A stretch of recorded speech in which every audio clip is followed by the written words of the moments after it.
we're in one of our Eagleseed food plots that's been hit by the 1-2 punch of groundhogs and deer. If you look at the utilization cage here, we have almost 2 foot of growth at least. And if you look outside the utilization cage, it's been hammered by the groundhog. If you were to come in and look at this without this utilization cage, I would have no idea what these soybeans were supposed to be producing right now.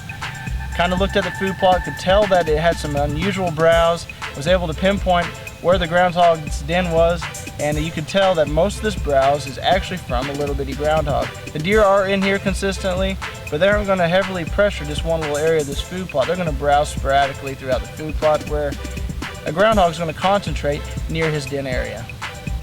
Well, I'm in to save this food plot. I've come in, I've sprayed the weeds to eliminate that competition. I put a little bit of fertilizer down. Now I've got the Plotsaver barrier system I want to put up around this food plot. It's going to keep the deer out and allow these soybeans to grow up 2 to 3 feet. Then I'm going to let the deer back in here where it's going to be able to stand the browse pressure from the deer. Hopefully at the same time it'll keep the groundhog out, but I'm going to be sitting in the blind trying to take him out as well.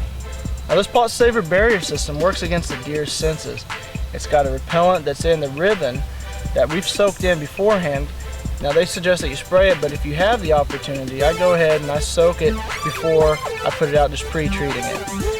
But basically it just keeps the deer out of the area. Now if you were to spray this on the foliage, it'd keep the deer from eating it, but that's not what we want to teach them. We simply want to keep them out of this area until it's allowed to grow up a little bit more where it can keep up with the pressure that the deer are going to put on it. So what they suggest when you're putting up the ribbon for white-tailed deer is put it about 30 inches up on your post.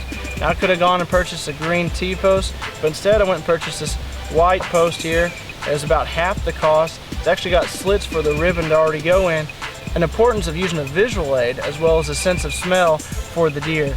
Anything white's really visual for them, so I went ahead and made sure for the plot barrier system that I got the white ribbon and I've got the white post. So it's going to be a visual aid as well as working with your sense of smell.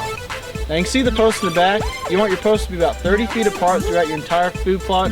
With the starter kit that I got, you can get about 850 feet of that ribbon that will do about an acre of a food plot. We've got our Plotsaver system set up, ready to go. We went ahead and pre-treated the ribbon that's around it. Aren't going to have to come back in for another 30 days. At that time, our soybeans might be tall enough that we're taking down the barrier system, allowing the deer to get in the browse. We'll just have to take a look at that. For about every 30 days, you want to retreat it. If you're going to leave it up for longer than that, we'll see how this works.